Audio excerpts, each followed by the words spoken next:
You know, I'm literally throwing this in ad lib. I didn't script it. I just... of course.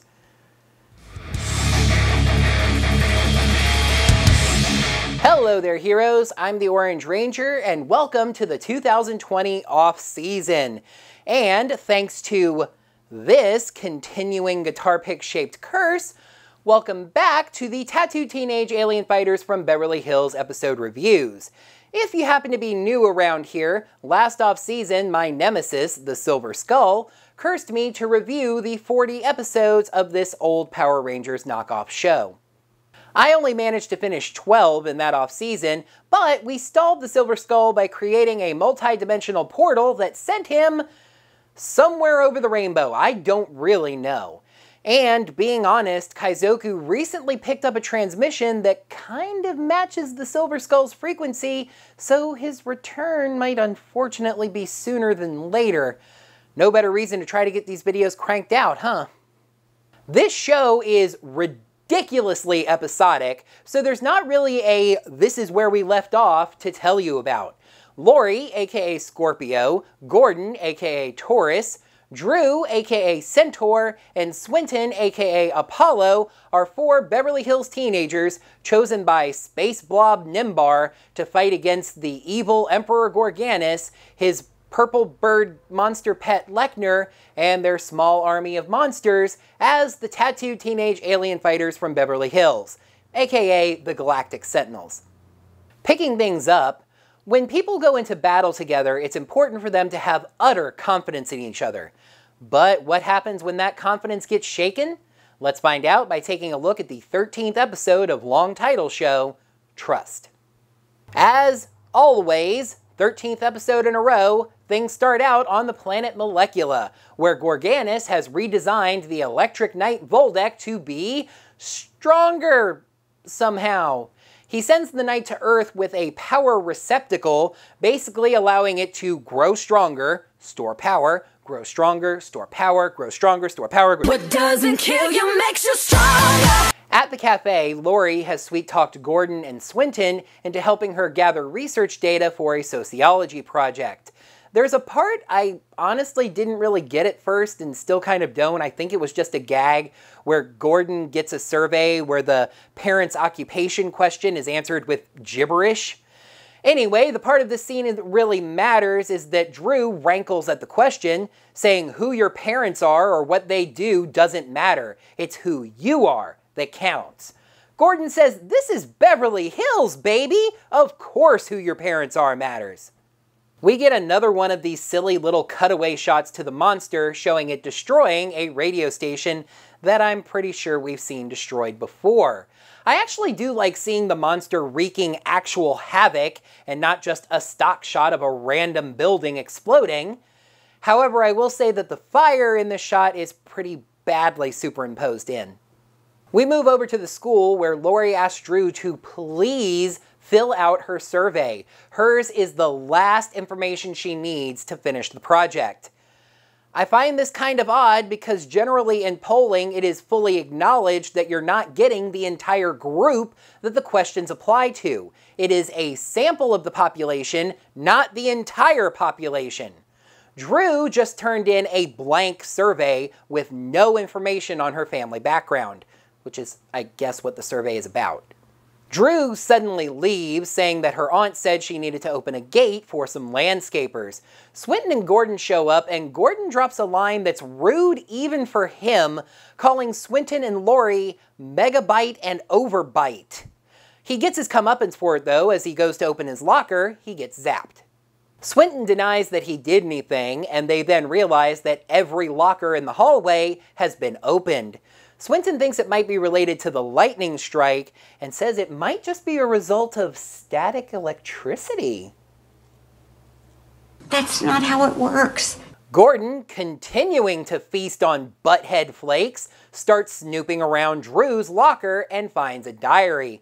Lori tells them to leave it alone, but Swinton points out it may contain that information she needs to finish her project. You have absolutely no way of knowing that. Swinton begins using an electronic cipher on his laptop to try to crack the combination on the lock, but Lori just tries Drew's locker number, And it works. That's amazing. I've got the same combination on my luggage. Lori starts reading through the diary, but suddenly goes pale.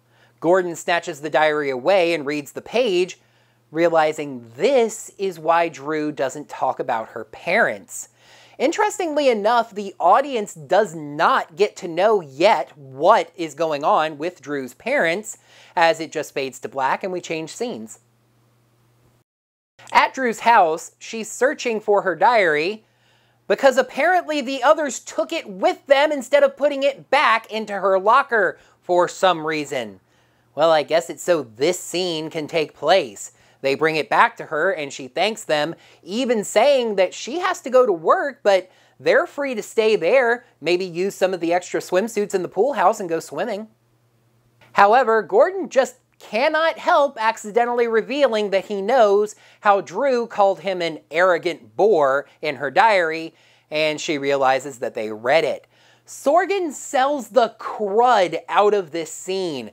Drew is shocked, betrayed, humiliated, and you feel all of that emotion. She tells them to leave, but then of course Nimbar summons them. She tells them to go without her. She's quitting the Galactic Sentinels. But while they understand if she never wants to lay eyes on them again, this is kind of the fate of the planet. She understands and angrily stomps into the portal. Nimbar gripes about how long it took the Sentinels to arrive, and Drew immediately goes to stand in the corner folding her arms. Nimbar obviously senses that something's wrong, but there's no time to discuss it. Anyway, they spend just a little too much time letting Swinton talk all smart before boiling this plan down. Basically, they have to use their weapons to cut Voldek off from the power battery that he brought along. However, if they misjudge the frequency even slightly, they all get fried by a whole bunch of electricity. Gordon stalls, perhaps a little nervous after getting zapped by his locker. Drew also stalls, but that's of course because she's still feeling betrayed. The Sentinels teleport in, and Centaur immediately flips away from the rest of the team.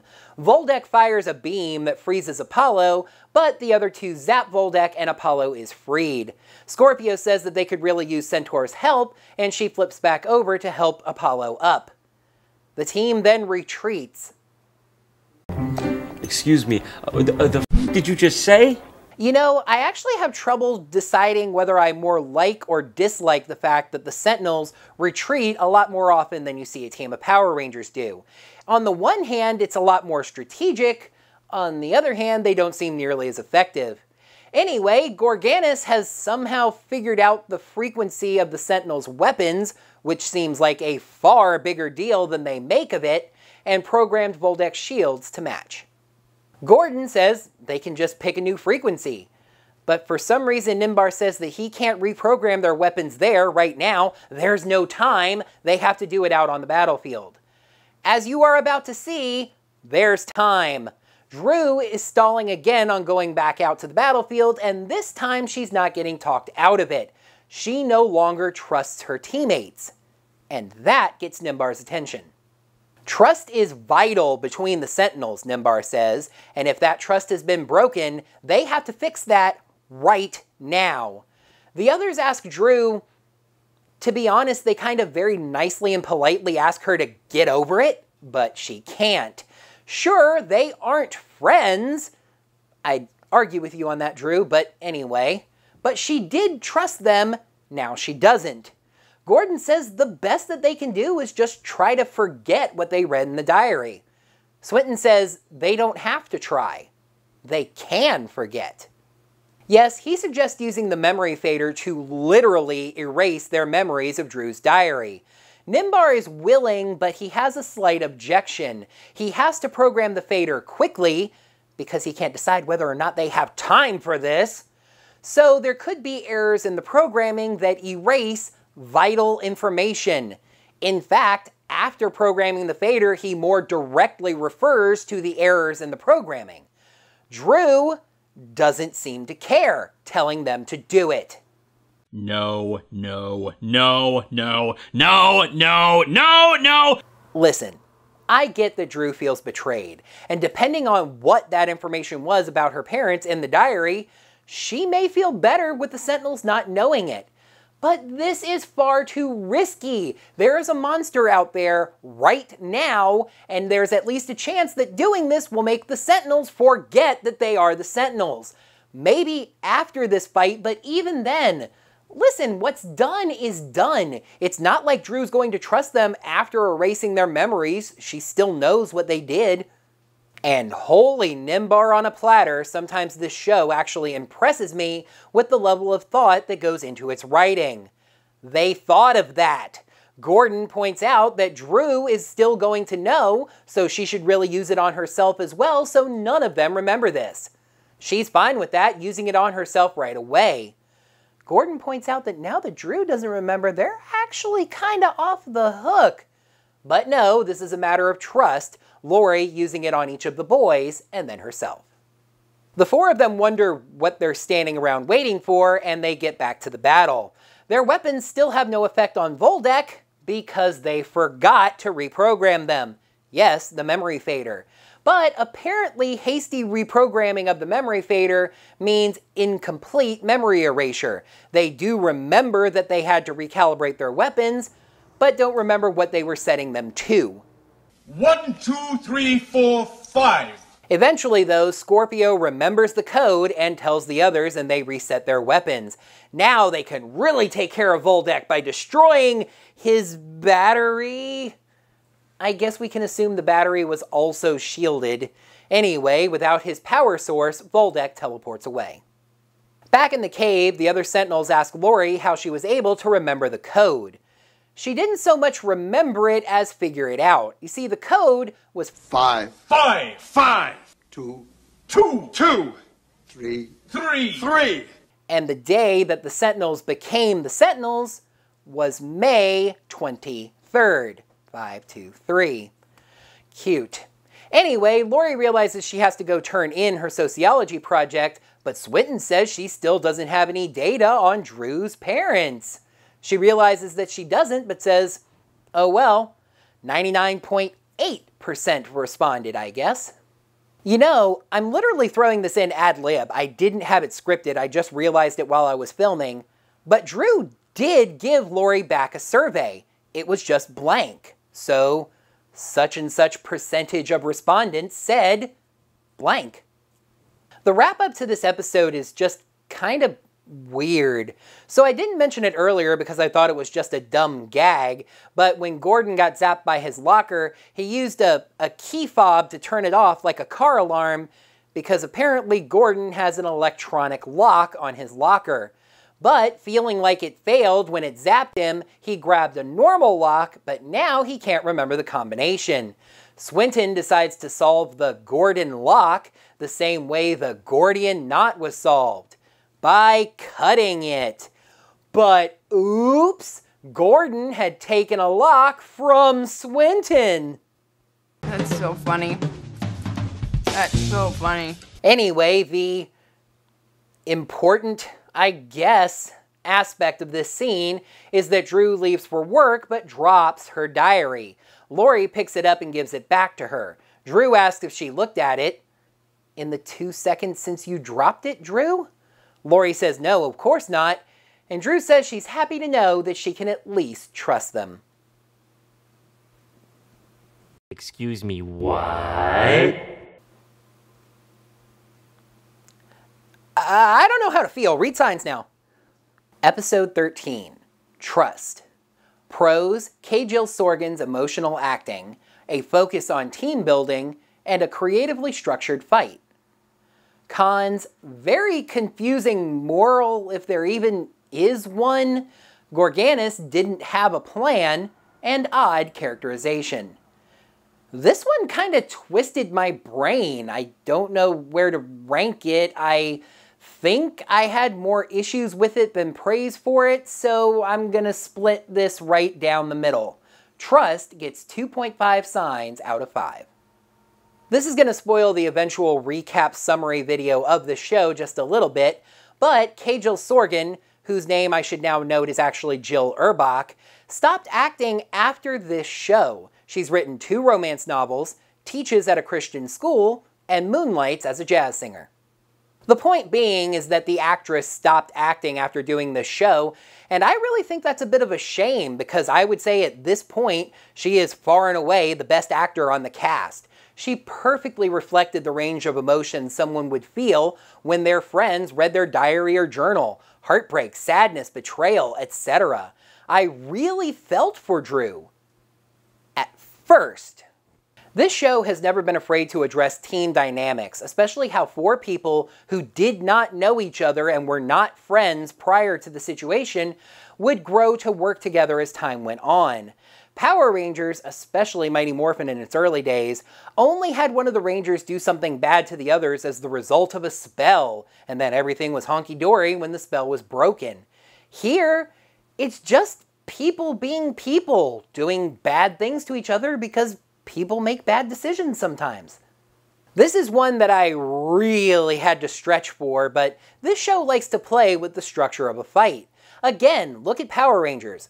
Morph, fight grunts, fight monster, weapon finisher, grow, Zord fight. This show has this interesting structure where sometimes the heroes have to run away and regroup, which is mainly kind of due to the fact that they're not allowed to communicate with their mentor while they're in battle, but hey, it's unique nonetheless. It gives the fights less predictability.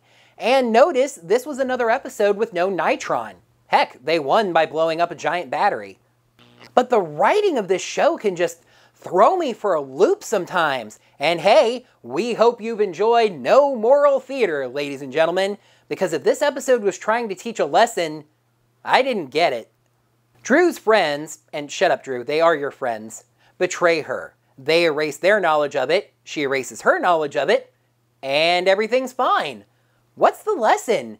If you could turn back time, if you could find a way, you'd take back all the things that hurt you and you'd stay? I just kept waiting for them to drop a lesson about forgiveness into this story. Like maybe Nimbar changes his mind and forbids the memory fader, since it could erase their knowledge of being Galactic Sentinels. Drew realizes that she has a job to do, and while the Sentinels may have betrayed her in their normal lives, they're always going to be her allies in battle. She gives them another chance, but holds them even further at arm's length. Maybe we get 1 or 2 episodes where she doesn't interact with the rest of the team the same way she normally had. I admit, that's probably a lot more thought than was applied to this writing, but there was already a lot more thought than I thought there would have been applied to this writing.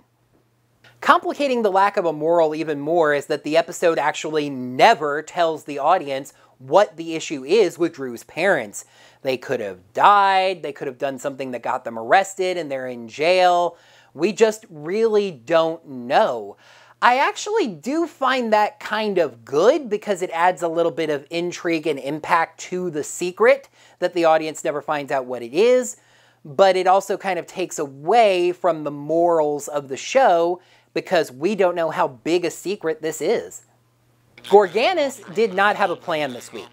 Gorganis had a monster. Basically, Voldek was supercharged by a battery and had better shields because Gorganis somehow learned the frequency of the Galactic Sentinels' weapons, but he wasn't sent to do anything but generally cause chaos and destroy stuff. I miss the Gorganis that planned to cause a nuclear meltdown and then desiccate the Sentinels when they came to fight back.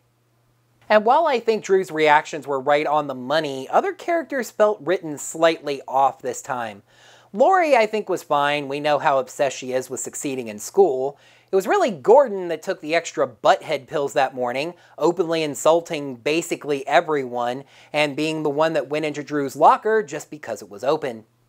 Nimbar also felt a little bit off, just mainly in the sense of him not really being clear on how much time the Sentinels actually had to deal with their situation. In the time the Sentinels debated using the memory fader, he could have reprogrammed their weapons. There were a few points where he would go, "What's wrong?" and like 2 seconds later go, "We don't have time for this." Made him seem kind of schizophrenic, almost like an Alzheimeric grandpa. Who are you? Raisins! Are you from the war? I am pretty sure that 2.5 is the lowest score I've given an episode of this show thus far. Editing Sean, tell me. I don't know if I would say this is the worst episode of the show that we've gotten to yet, but it just felt kind of average, but also like it didn't have a lesson, so it felt even more like it was just something they cranked out just because. It was less entertaining because it was more confusing. Well, these reviews are back in business, so let's go ahead and take a peek at the 14th episode of TTAF Mind Games. Dude! After a battle, Nimbar starts acting strangely and disbands the team. Also, Swinton's parents tell him they're transferring him to a private academy. Dude, are we gonna have a show after this? Well, totally not 90s kid.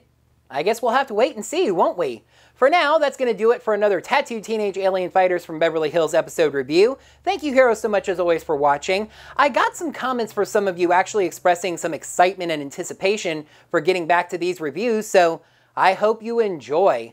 Make sure you're subscribed to the channel to see all of my videos and ring the bell. Get those notifications set up so you'll be notified of whenever I post brand new videos, such as these Tattooed Teenage Alien Fighters from Beverly Hills episode reviews. Down in the comments below, let me know what you thought of this episode, as well as my review of it. How are you feeling about the show overall so far? If you've been following along for these 13 episodes, what do you think? Let me know down in the comments below. If you'd like to lend any financial support to my channel, there are two ways that you can do so. Consider becoming one of my patrons by going over to patreon.com/OrangeRangerVideos. There's a whole list of tiers of support and what you get back for that. Thank you very much if you do that. If you can't do the monthly thing, I totally understand. Consider going over to ko-fi.com/OrangeRangerVideos where you can get me a coffee. They're imaginary today, but I really need to go get something real to drink because I've done 2 videos now and my throat is getting kind of scratchy. Imaginarily delicious, imaginarily set it down. Those are set to $3 a piece, and I greatly appreciate any support I find at either of those sites, as well as just sharing my videos, letting people know about my channel. I will admit full out, having done this once already, going from Power Rangers reviews to the Tattooed reviews, there was a pretty significant drop in views and comments and just everything going into last off season through the Tattooed reviews. So spreading the word about them, doing all that, I would greatly appreciate it so we can try to not have that happen this time around. Until next time, heroes, may the power portals protect you. At the cafe, Lori has sweet-talked Gordon and the other guy. Research data for a At the cafe, Lori has sweet-talked Swinton and Swinton. Swinton begins using a cipher to try to track the. If you've watched my previous reviews of these shows, she's written 2 romance novels.